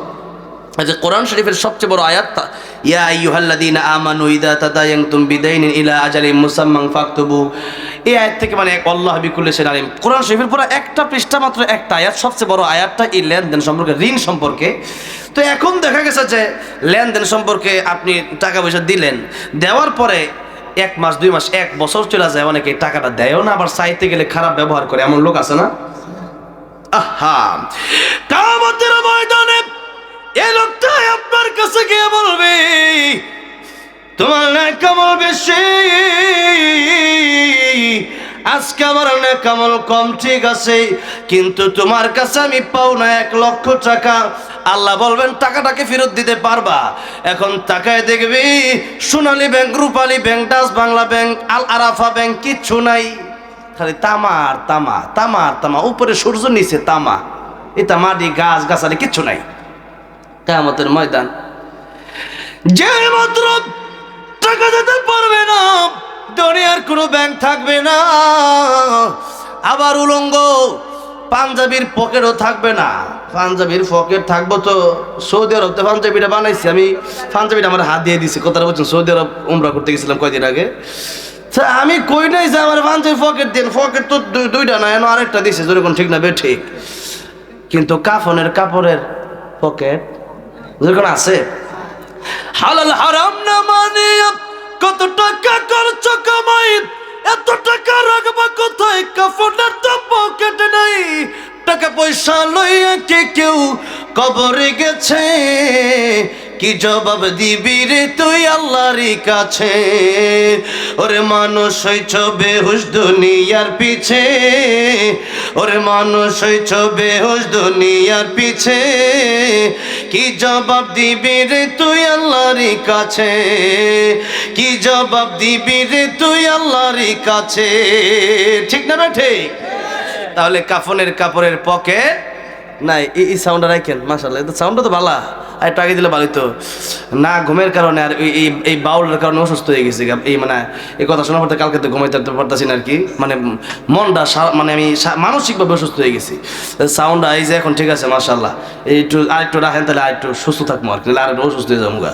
তো যাই হোক, কিয়ামতের ময়দান একদিন কায়েম হবে, তো দেখা যাবে যে সেই দিন যারা মানুষের হক নষ্ট করছে, মানুষের হকটা কিন্তু অনেক বড় ব্যাপার, যে মানুষের টাকা মেরা দেওয়া, একটা কৃষকের একটা লাউ নিচে না, টেয়ার দেন না, হেবেড়া আর শরমে চাইতারে না, রিক্সাওয়ালার 20 টাকা বাড়া, আমি বাড়াতে আমার কি বাড়াবো, এই যে মারছিলেন, এইটার জন্য কিয়ামতের মধ্যে দেখা যাবে দিতে দিতে সব নেকামল শেষ।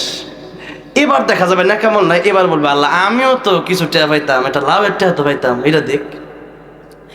আমার এক হুজুর আছিল, ছাত্রদেরকে খুব মহব্বত করে টাকা পয়সা দিত, ছাত্ররা টাকা পয়সা নিয়ে সহজে দিবার চাইতো না, তো হুজুর কইতে দেখো টাকা যদি তোমরা আমার না দেও, আমার তো বেতন বেশি না, অল্প কিছু টাকা, তো এখন তোমরা যদি না দেও তাইলে কিন্তু কিয়ামতের মধ্যে আমি যদি পার পেয়ে যাই তাহলে তো গেলাম, আর না গেলে কিন্তু সেদিন এই টাকা লাগে ধর্ম, তো সেদিন তো টাকা দেওয়া যাবো না, কাফনের কাপড় তো পকেট নেই, তো কাপড়ে তোরা উলঙ্গ যখন উঠবে তখন তো নেকি দেওয়া লাগবে, সেদিন তোমাদের নেকিটা আমার দিবা, আমার গুণাটা তুমি লইয়া যাইবা।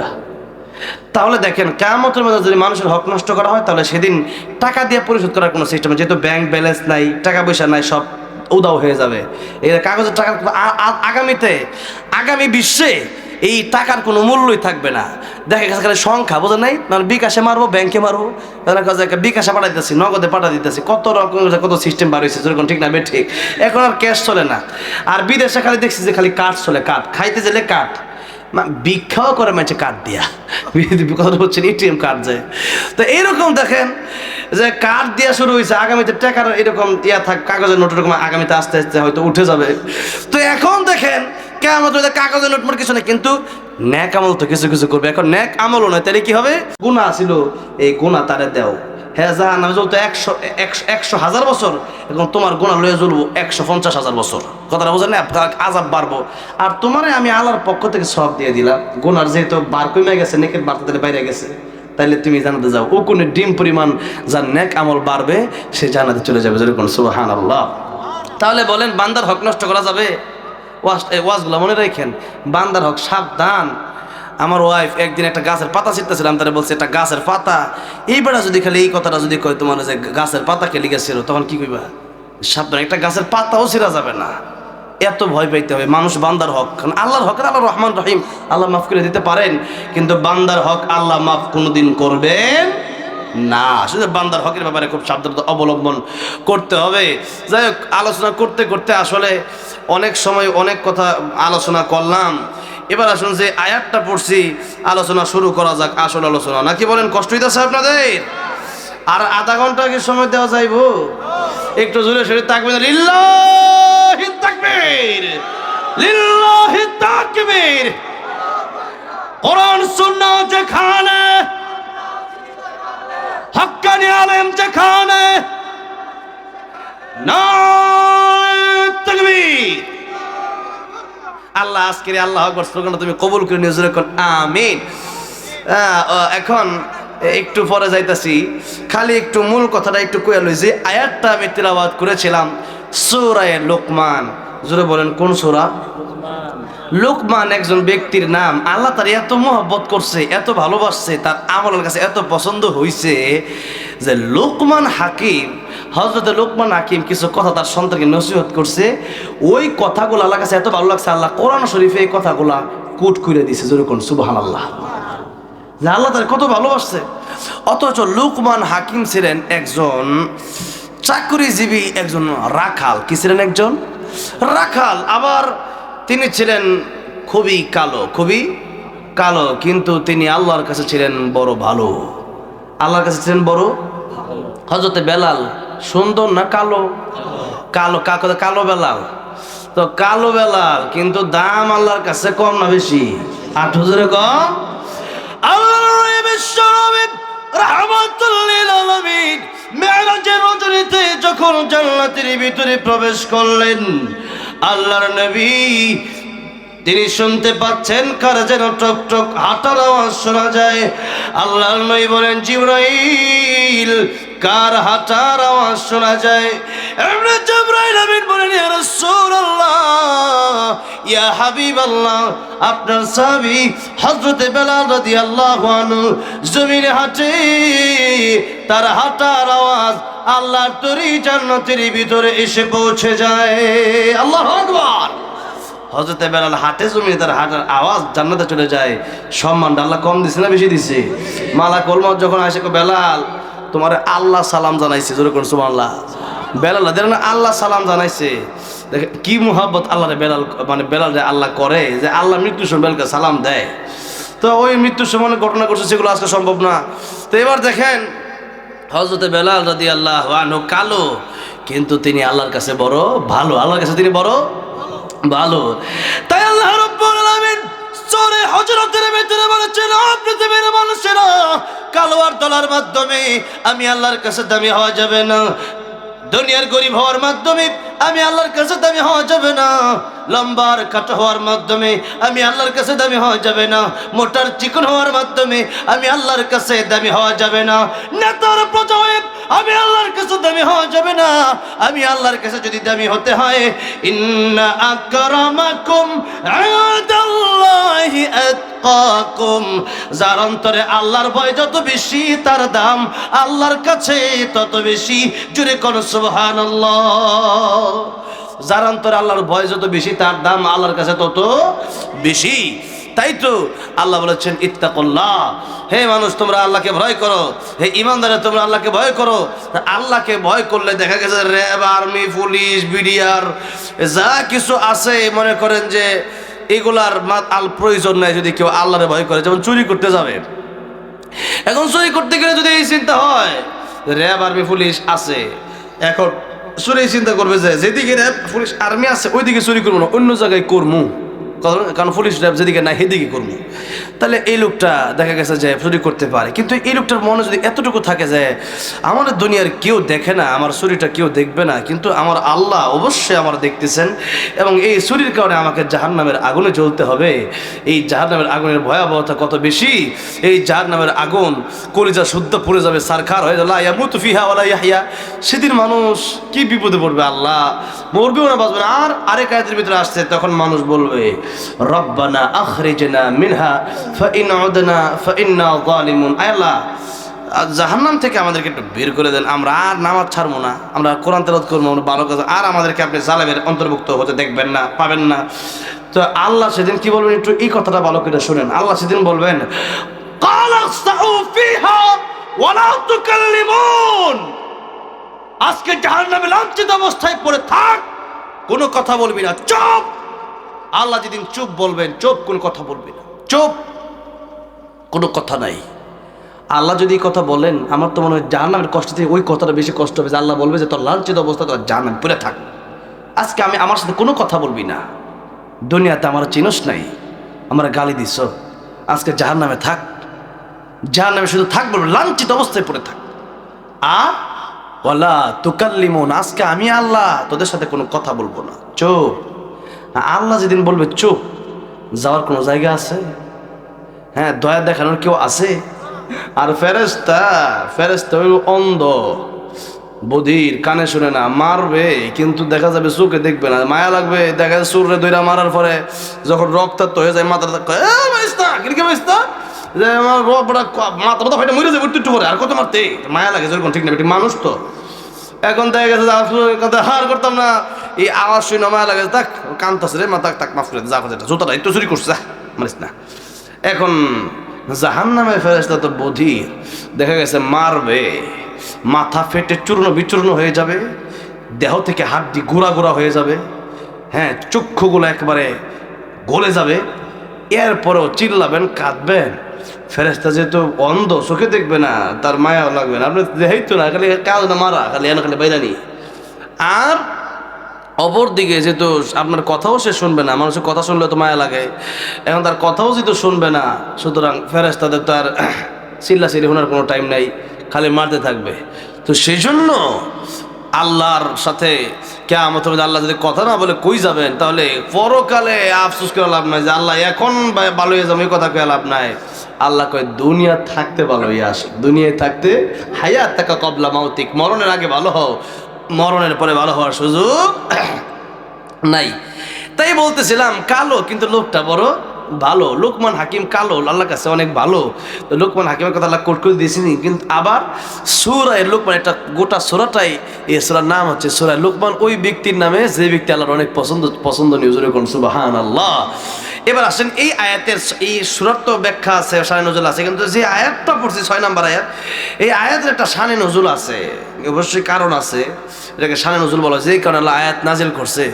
তো এই কথাটা কইতাম তো কেমনে কই, আসলে আমরা যেমন ধৈর্য কুলাইতেছে না, একদিন দুদিন উঠে যাইতেছে মাঝে মধ্যে, তো একটু মাঝে মধ্যে দেখা গেছে যে উঠা গেলে একটু একটু বয়েন যে ভাই আর 10টা মিনিট লেট করো। আসলে কোরআন হাদিসের মজমা, একদিন এই যে বলছিলাম না একটু আগে প্রশ্ন করাবে যায় নাই, ওয়াজ মাহফিল হয় না, তখন হ্যাঁ হয়েছিল, ওইগুলো বুঝি নাই, মানি নাই, দরকার কি, তখন তারা আরেকটা আয়াত তারা আল্লাহ বলতেছেন, তারা তখন বলবে وقالوا لو كنا نسمع أو نعقل ما كنا في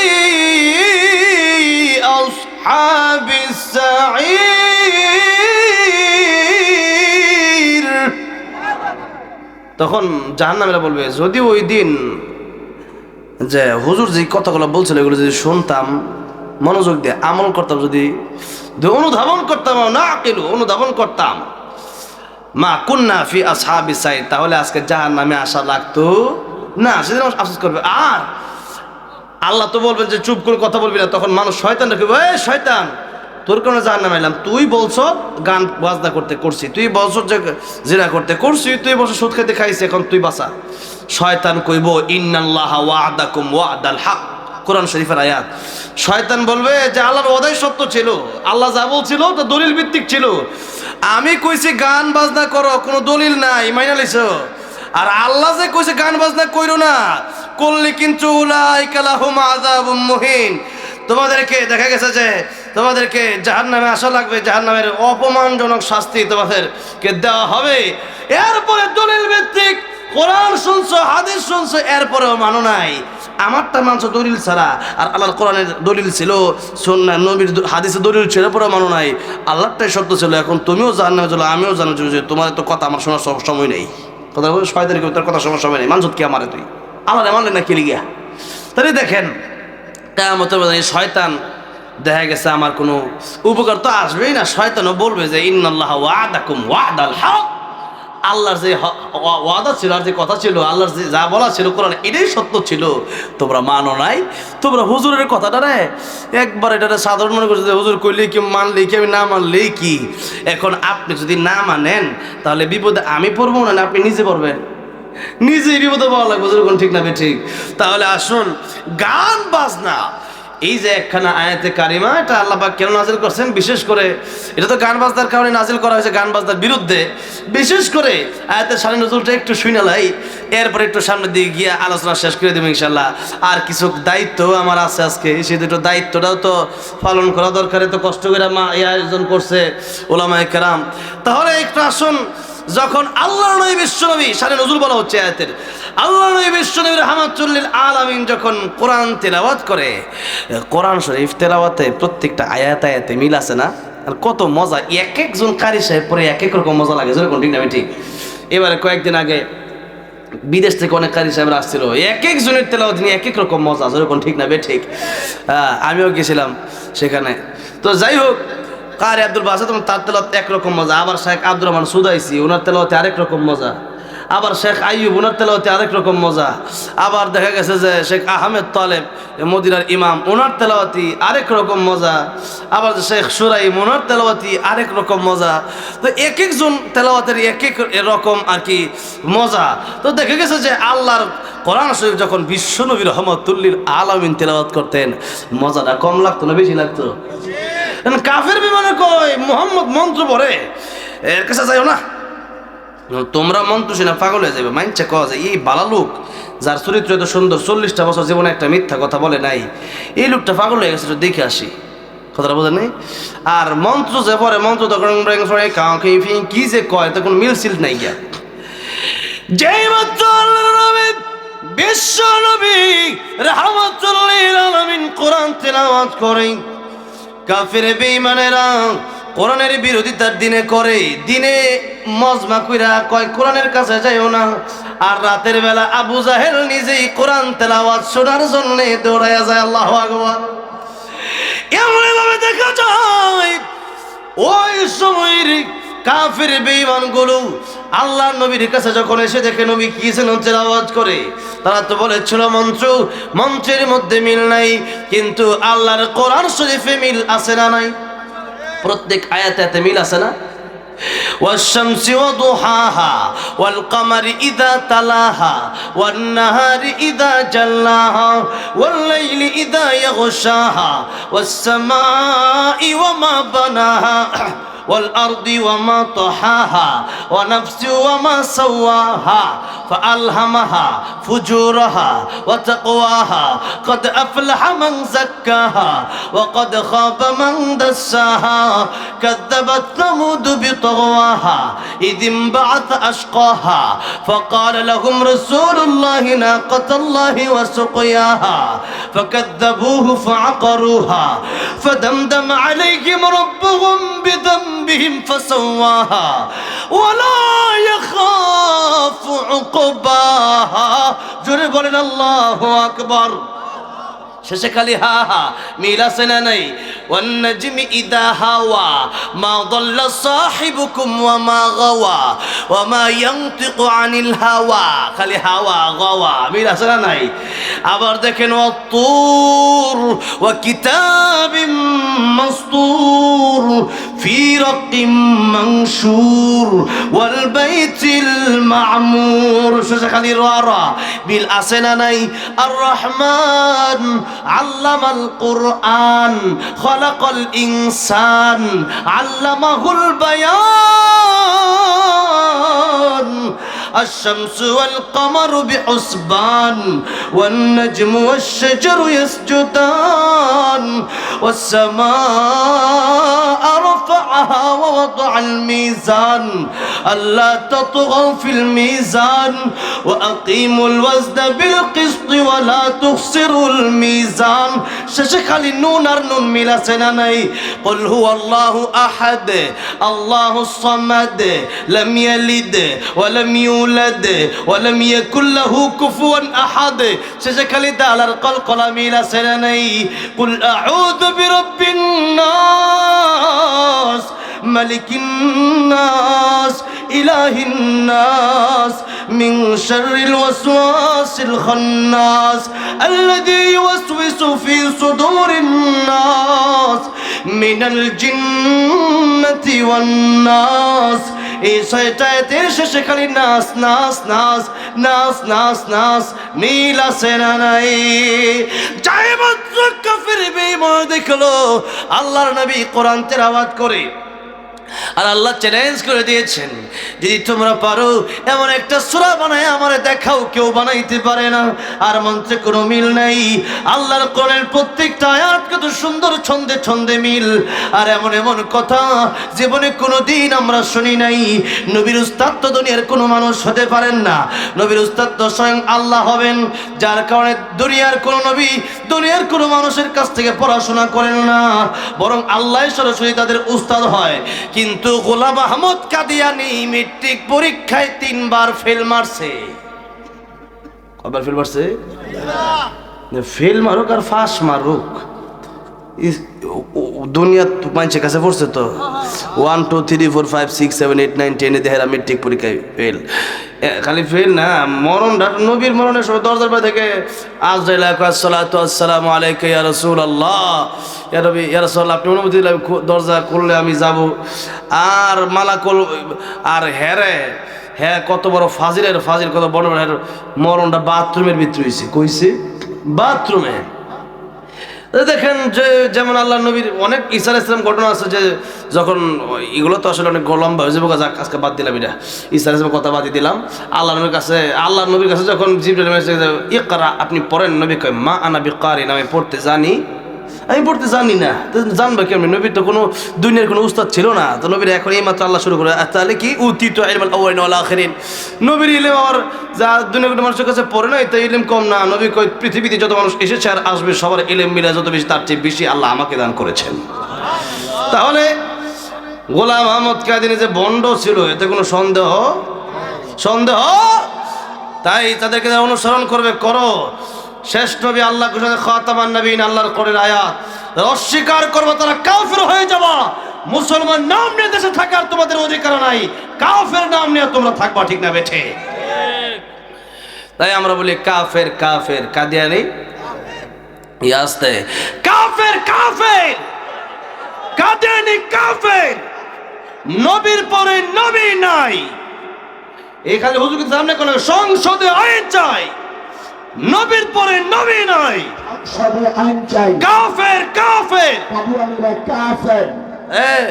কাফের কাফের কাদিয়ানী কাফের। আমার হুজুর এত বড় খতমে নবুয়ত অনুষ্ঠানে এত কিছু করা লাগবো, কত কেউ হিন্দু আছে বুঝতে হ্যাঁ করে তো এত ফরজিক্যালি হলে ফরজিক্যালি কারণ হইলো সাধারণ মুসলমানদেরকে এরা বোঝাইয়া বা সাধারণ সরল সোজা মুমিনদেরকে বোঝাইয়া তারা কয় যে কাদিয়ানী পরের নবী, এগুলা বোঝাইয়া আমাদের মুসলমানদের ঈমান নষ্ট করতেছে। আল্লাহর কসম করে বলি, হক্কানি আলেমরা এই দেশে জীবিত থাকতে, তাওহীদি জনগণ দেশে জীবিত থাকতে কাদিয়ানীদের এই ফাঁদে সারা বাংলাদেশের আপমর জনতারা সাধারণ মুসলমানরা পড়ে যাক, আমরা একটা সেকেন্ডের জন্য এরকম চাই না। জোরে কোন ঠিক না বেঠে? ইমান ধ্বংস করবে, আমার ভাইয়ের ইমান ধ্বংস করবে, আমার বোনের ইমান ধ্বংস করবে, আর আমি চুপ করে দেখবো, তা হতে পারে না। তাহলে যাই হোক, অনেক লম্বা চূড়া কথা, যেই কথা বলতেছিলাম যে আল্লাহর নবী রাহমাতুল লিল আলামিন যখন পড়ে তখন তো এলাকার লোক তো জানতো যে নবীর উস্তাদ কেউ ছিল না, কিন্তু এত সুন্দর আয়াত অবশ্যই আল্লাহর পক্ষ থেকে আসছে, এটা বোঝার বাকি নাই। আল্লাহর নবী বিশ্ব নবী রাহমাতুল লিল আলামিন, ওনার তো চেহারা মুবারক এমনি বড় সুন্দর ছিল। আম্মা জান আয়েশা বলেন, তোমাদের দুনিয়ার সূর্য ওঠে সকালে, আর আমার ঘরে সূর্য উদয় হয় আশারের পরে। আল্লাহু আকবার। সেই নবী রাহমাতুল লিল আলামিনের চেহারা মুবারক এত সুন্দর, আবার তেলাওয়াত বড় সুন্দর। নবীর তেলাওয়াত আল্লাহ জান্নাতে আমাদেরকে শোনাবেন ইনশাআল্লাহ, জান্নাতে নবী তেলাওয়াত করে শোনাইবো। আর যেই মাত্র আল্লাহর নবী বিশ্ব নবী রাহমাতুল লিল আলামিন তিলাওয়াত করে, কাফের বেঈমানরা আল্লাহর নবীর কোরআন তেলাওয়াত শুনে পাগল হয়ে যায়। আল্লাহর নবীর কোরআন তেলাওয়াত শুনে আল্লাহর নবীর কাছে এসে বলে, ইয়া রাসূলুল্লাহ, ইয়া হাবিবাল্লাহ, এতদিন অন্যায়ের পথে ছিলাম, ভুল পথে ছিলাম, আর ভুল করতে চাই না, আমাদেরকে আপনি পড়ে দেন লা ইলাহা ইল্লাল্লাহু মুহাম্মাদুর রাসূলুল্লাহ সাল্লাল্লাহু আলাইহি সাল্লাম। কালিয়াপুর মুসলমান হয়ে যায়, এমনি নজর ইবনে হারেদের মাথা গরম হয়ে গেছে। কার মাথা গরম হয়ে গেছে? নজর ইবনে হারেস, যাকে কেন্দ্র করে সূরা লুকমানের 6 নম্বর আয়াত আল্লাহ নাজিল করছে, সেই তার নাম হলো নজর ইবনে হারেস। তার নামটা কি? আজকে আর বেশি কথা কইতাম না, কারণ যে আমিও অসুস্থ, আর দেখা গেছে যে মানে কষ্ট যেতেছে, আর কিছু দায়িত্ব আছে, সেই জন্য খালি এতটুকু বলে দিচ্ছি। যেই মাত্র নজর ইবনে হারেসের মাথা গরম হয়ে গেছে। নজর ইবনে হারেস সে আন্তর্জাতিক মানের ব্যবসায়ী ছিল, অনেক বড় ব্যবসায়ী, আবার কাফেরের লিডার ছিল। তো নজর ইবনে হারেস ইরান থেকে নায়িকা গায়িকা বারা কইরাই না কনসার্ট ডিজে গানের আয়োজন করছে। কি গানের আয়োজন করছে? ডিজে গান, এই যে গান বাজনা হয় আয়োজন, ওই নজর ইবনে হারেস করছে। নজর ইবনে হারেস কেন করলো এটা? যে মুহাম্মদ সাল্লাল্লাহু আলাইহি সাল্লাম কোরআন তেলাওয়াত করে, তার কোরআন তেলাওয়াত শুনে তো মানুষ ওইদিকে ঝুঁকে যাইতেছে, মুসলমান যেতেছে। তো এখান থেকে ফেরানোর জন্য কি করতে পারি? ইরান থেকে তখন ওই সময়, এখন আমাদের সাথে ইরান থেকে কারি সাহেব আসছে না, কয়েকদিন ইরান থেকে কারি আসছিল, একটা কারি আসছিল, ছোট কারি মোহাম্মদ রাজা পুর সাফার, আমার সাথে একসাথে গাড়িতে তেলাওয়াত করছিলাম, কি সুন্দর তেলাওয়াত করে। হ্যাঁ, তো এরকম দেখা গেছে যে বিদেশ থেকে যেরকম কারি সাহেব আমরা আনছি, তো হ্যাঁ লয়ে গেছে হইলো নর্তকী, কথাটা বলছেন, গানও গায় আবার ড্যান্সও মারে, বুঝতে পারছেন, কমর দোলায়। তো এখন না রূপবানে নাচে, কমর দোলায় যায়, নাচ আবার গানও গা, এইটা লয়েছে নজর ইবনে হারেস। কেন? যে কোরআন থেকে মানুষ বিমুখ হয়ে যেন গানে আসে। তো কিছু লোক সেখানে কাফেররা গেল আর কি, যার কোরআন শুনতে যেত, এটাও তো মজা ভালোই লাগে। তো এই যখন গেছে, এমন সময় আল্লাহ রাব্বুল আলামিন সূরা লুকমানের এই 6 নম্বর আয়াতে কারিমা, যেটা আমি আজকে খুতবার সাথে তেলাওয়াত করছি, এবং গান বাজনা হারাম এই কথা উল্লেখ করে আল্লাহ বলেন, ওয়া মিনাল নাসি মান ইয়াশতারি লাহওয়াল হাদিস। এই লাহওয়াল হাদিস, আল্লাহ বলেন যে মানুষের মিন্টু চিমিনে বাস, কিছু মানুষ তারা খরিদ করে লাহওয়াল হাদিস, অনর্থক কথাবার্তা, গান বাজনা, অশ্লীল এই কথাবার্তা, অশ্লীল গান বাজনা, এগুলো তারা খরিদ করে আল্লাহর পথ থেকে মানুষকে ফিরিয়ে দেওয়ার জন্য, লিউদুল্লাহ সাবিলিল্লাহি বিগাইরি ইলমিন, মূর্খতার বশতার কারণে, অজ্ঞতা বশতার কারণে, আর ওয়াত্তাখিদাহা হুজুর, আর ইসলাম নিয়ে কোরআন নিয়ে তারা ঠাট্টা করে। কি করে? ঠাট্টা করে যে হুজুর মৌলবাদী, বুঝলেন না? এখনো আছে কিছু এরকম, উত্তরসূরি আছে না? আছে। তো আল্লাহ বলেন যে শোনো, এইরকম গান বাজনার আয়োজন যারা করবে, উলাইকা লাহুম আযাবুম মুহিন, তাদের জন্য আমি শুধু শাস্তি রাখি নাই, আল্লাহ বলতেছেন আমি আল্লাহ আযাব মুহিন, তাদের জন্য আমি আল্লাহ অপমানজনক শাস্তি রাখছি। ইহানজনক শাস্তি, অপমানজনক শাস্তি, এমন শাস্তি যে শাস্তি না, খালি একটু শাস্তি দিল, হুজুর মাইট দিল, তো বিয়াদবি করছে তোমার স্যার অথবা এলাকাতে বিচার যে ঘরের ভিতরে করে দিল, শেষ, খালাস। আরেকটু হলো ওই এলাকার হাজার হাজার মানুষকে ডাকিয়া, এরপরে এর মাথা গলায় মালা পরিধান করাই, এরপরে তার জুতাটা ফিটানি, এক দুইটা বিচার কি এক? তো আল্লাহ বলছেন আযাবটা সাধারণ আযাব না, এটা অপমানজনক শাস্তি, ইহানজনক শাস্তি হবে তাদের জন্য যারা গান বাজনা করে। আব্দুল্লাহ ইবনে আব্বাস, আব্দুল্লাহ ইবনে মাসউদ সহ অন্যান্য সাহাবায়ে কেরাম রাদিয়াল্লাহু আনহুম আজমাইন, অসংখ্য সাহাবায়ে কেরাম বলেছে এই আয়াত আল্লাহ রাব্বুল আলামিন গান বাজনা নিষিদ্ধ করার জন্য করছে। তো আল্লাহ গান বাজনা নিষিদ্ধ করার জন্য আয়াত যে এটা করছে, সাহাবায়ে কেরাম বললো, আল্লাহ নিজে বলে দিল, নবীও বলে দিল, এখন দেখা যাচ্ছে সাহাবায়ে কেরাম বলছে, এখন আমরাও বলতেছি।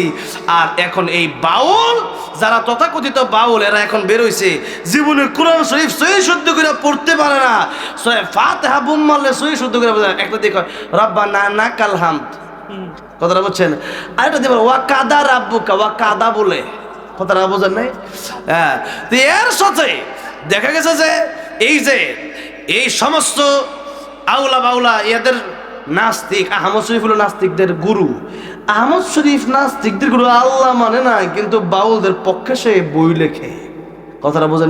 এমন এমন বাউল যারা, এদের কিছু বই আছে, আপনি অবাক হয়ে যাবেন এদের কৃষ্টি কালচার দেখলে।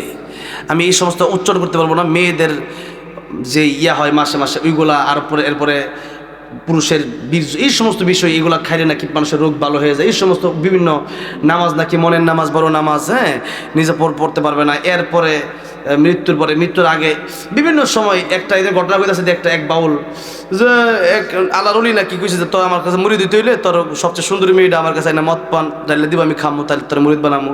নাও এই সমস্ত কথাবার্তা যারা বলে এদের মতো কুত্তার বাচ্চা আর দুনিয়াতে আছে? কুত্তার বাচ্চা এতে ভালো, যেরকম ঠিক না ঠিক?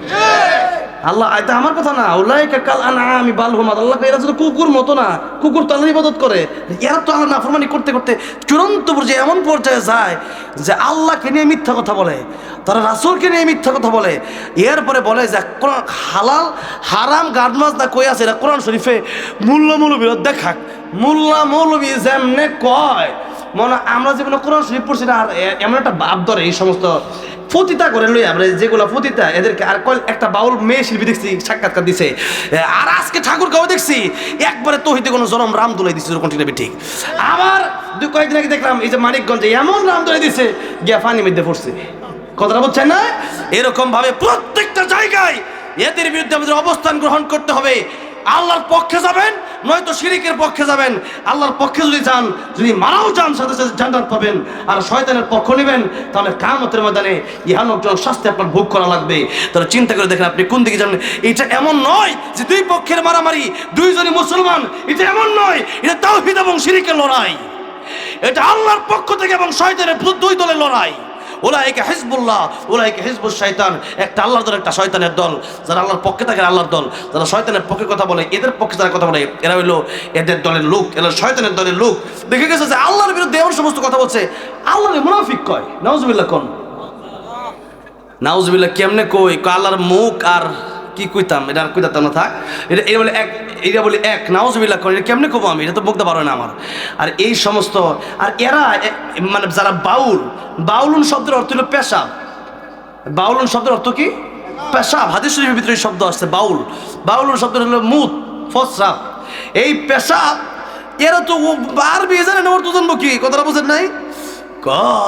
আল্লাহ কইছে আওয়ালম মা কি খালাকাল্লাহ কি নুরি আওয়ালা খালাকাল্লাহ ইস এটা বাড়ি মারে আল্লাহ একটা তন্দুরি এই যে দুতার বাবা বাড়ি মারে। এরপরে এইগুলা আলাপ করে করে কোরআন আছে তো কই কোরআন শিফা এই সমস্ত কথা ওই যে আবুল সরকার যেগুলো বলছে কোরআনেও নাই হাদিসেও নাই, সমস্ত কথা নিজের বানানো কথাবার্তা তারা বলে এখানে এসে এসে কোনো হাদিস কোরআন কোনো ভিত্তি নাই। তারাকতু ফীকুম আমরাইন লান তাদিল্লু মা তামাসসাকতুম বিহিমা কিতাবাল্লাহি ওয়া সুন্নাত রাসূলিহি মান তাবিআ কোরআন এবং সুন্নাহ। এদের কথাবার্তার কারণে এরা কি কয় যেগুলো জায়েজ, এরাও আবার কয় যে হারাম ওই গান, সেটা একবার তো কয় গান হারাম, পরে যখন ফাড়া টানে না তখন কয় যে গান ওইটা হারাম যেটা অশ্লীল, আর আমাদেরটা হইলো যে আল্লাহর পক্ষের একটা ওয়াজ নসিহত। নাউজুবিল্লাহ নিজের পক্ষ থেকে বানায় আসা নায়া মানুষের গোপন অঙ্গ নিয়ে কথা বলে, মেয়েদের নিয়ে উল্টাপাল্টা কথা বলে। এরপরে প্রত্যেকটা বাউল গান স্টেজে দেখবেন একটা দুটা মাইয়া লগে থাকে, জানেন না? এরপরে দেখবেন যে হেরা বাহাস করে তুই মারেফত আমি শরীয়তে কইরা কইরা, এরপরে হেরা হেরা একজন একজনের জিতায় দেয়, কথা বলছেন না? আর আঙ্গরে মোল্লা মৌলবীদেরকে হারাই দিলাম। দেখেন এই সমস্ত কাজ করে হারা রাত গাঞ্জা খায় এরকম চোখে এরকম করে, কথাটা বলছেন এরকম এরকম কইরা গল এই সমস্ত কি করে না করে এই সমস্ত আল্লাহ মাহবুদ জানে। এদেরকে দেখলে তো সুরের চেহারা হচ্ছে ভালো লাগে, আর এরা দেখা যায় কেমন এক একটারে সুরের কি কইতা মানে। এই সমস্ত লোক দেশটায় আজকে বাউল গান হয়, আর এদের পক্ষেও আমি বুঝি না এই যে এনসিপির কয়টা এদের পক্ষ নিছে, কেমনে নিছো তোমরা? তোমরা আকাশ আছিলা, তোমরা তোমাদেরকে জমিনে নাই, তোমরা জমিনে ডাইবে গেছো অলরেডি। ভোট যাও পাইতা 5%, তাও তো 4% শেষ করে দিছো তোমরা। এই সমস্ত কারণে আল্লাহর বিপক্ষে যারা যাবে এরা 10 যাবে, মানিজ্জত তাদের ক্ষতিগ্রস্ত হবেই হবে, যে কোনো ব্যক্তি